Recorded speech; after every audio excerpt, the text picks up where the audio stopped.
വളരും തോറും പിളരും, പിളരും തോറും വളരും. ഇതാണ് ചെടിയുടെ സങ്കല്പം. അത് വാഴ ഏത് ചെടി വെച്ചാൽ അങ്ങനെയുള്ള ചെടികളുമുണ്ട്. അതുപോലെ തന്നെ പുതിയ ഇലകൾ വരും, പഴയത് കൊഴിയും, ചില്ല വരും. ഇങ്ങനെ മരത്തിൻ്റെ ഒരു തത്വശാസ്ത്രം അതാണ് സസ്യങ്ങളുടെ.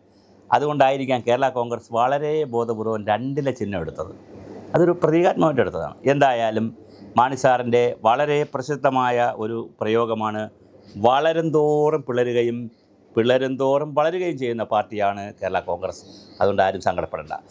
പി.ടി. ചാക്കോയുടെ കാലത്ത് ഒന്നായിരുന്നൊരു പാർട്ടി, നായർ സർവീസ് സൊസൈറ്റിക്കാരും NSSകാരും ബാലകൃഷ്ണപിള്ളയും പി.ടി. ചാക്കോയും തുടങ്ങി വലിയ നമ്മുടെ നാരായണക്കുറുപ്പുമൊക്കെ ഡോക്ടർ ജയരാജൻ്റെ ഇപ്പോഴത്തെ MLA പിന്നെ കാഞ്ഞിരപ്പള്ളി MLA ജയരാജൻ്റെ അച്ഛനും ഒക്കെ കൂടി ചേർന്ന് വലിയ നായർ ക്രൈസ്തവ സംഗമത്തിലൊക്കെ ചേർന്നിട്ടുള്ള വലിയൊരു പാർട്ടിയായിരുന്നു അത് പിളർന്ന് പല കഷ്ണങ്ങളായി.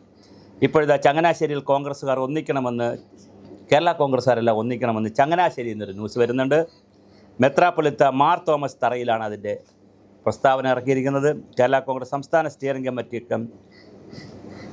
ഡോക്ടർ ജോബിൻ എസ് കൊട്ടാരൻ രചിച്ച PJ ജോസഫ് കാലഘട്ടത്തിൽ മുംബൈ സഞ്ചരിച്ച കർമ്മയോഗി എന്ന ജീവചരിത്ര ഗ്രന്ഥം അതിരൂപത ആസ്ഥാനത്ത് പ്രകാശനം ചെയ്യുകയായിരുന്നു അദ്ദേഹം.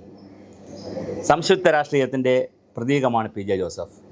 തീർച്ചയായിട്ടും ഞാനും അദ്ദേഹത്തിനോടൊപ്പം ഡയറക്ടറായിട്ടൊക്കെ ജോലി ചെയ്തത്. വളരെ സംക്ഷിപ്തമായ നല്ല ഒരു പച്ചയായ നാട്ടുംപുറത്തുകാരൻ്റെ യാതൊരു കാപട്യമില്ലാത്ത കർഷക കുടുംബത്തിൽ ജനിച്ച് കൃഷിക്കാരനായി തന്നെ ജീവിച്ച് വളരെ വലിയ മാനങ്ങൾ കേരള രാഷ്ട്രീയത്തിൽ തീർത്തിട്ടുള്ള ഒരു അപൂർവ പ്രതിഭയാണ് PJ ജോസഫ് സാർ. അത് പറയാതിരിക്കാൻ കഴിയില്ല. അദ്ദേഹം വ്യത്യസ്ത മുന്നണിയിലാകുമ്പോൾ വോട്ടുകൾ, PJ ജോസഫ് എന്നും കേരള കോൺഗ്രസിൽ വ്യത്യസ്ത മുന്നണിയിലാകുമ്പോൾ വോട്ടുകൾ ചിതറിപ്പോകുമെന്നും പാർട്ടിക്ക് സ്ഥിരമായി വോട്ടുകളിൽ പോലും ഇത് ആശങ്ക ഉണ്ടാക്കുന്നെന്നും മാർ തോമസ് തറയിൽ പറഞ്ഞു. Kerala Congress chairman PJ Joseph MLA മറുപടി പ്രസംഗം നടത്തി. തിരുവഞ്ചൂർ രാധാകൃഷ്ണൻ MLA അധ്യക്ഷനായിരുന്നു. മോൻസ് ജോസഫ് MLA, കേരള കോൺഗ്രസ് MLA, ഉന്നതാധികാര സമിതി advocate Job Michael MLA, Kerala Congress working chairman PC Thomas, അതുപോലെ തന്നെ KC ജോസഫ്, കേരള കോൺഗ്രസ് സംസ്ഥാന കോർഡിനേറ്റർ അബു ജോൺ ജോസഫ്, ഗ്രന്ഥകാരൻ ഡോക്ടർ ജോബിൻ എസ് കൊട്ടാരം എന്നിവർ പ്രസംഗിച്ചു. SB കോളേജ് പ്രിൻസിപ്പൽ ഡവറൻ ടെഡി കാഞ്ഞൂപ്പറമ്പിൽ, ശതാബ്ദി കോളേജിലെ പൂർവ്വ വിദ്യാർത്ഥിയുടെ PJ ജോസഫിനെ പൊന്നാട അണിയിച്ചു. അപ്പോൾ കേരള കോൺഗ്രസിൽ ഒന്നിക്കണം. നമ്മൾ കുറച്ച് കാലം കൊണ്ട് സുഭാഷിതം ചാനൽ പറയുന്നൊരു വിഷയമാണിത്.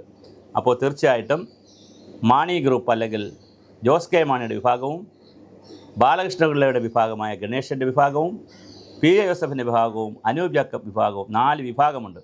4ഉം കൂടി ഒന്നിക്കുമോ? കേരള കോൺഗ്രസ് ശക്തിയാകുമോ? ഒന്നിക്കുമോ? ഒന്നിച്ചാൽ ഏത് മുന്നണിയിൽ നിൽക്കും? ഇതൊരു വലിയ രാഷ്ട്രീയ ചോദ്യമാണ്.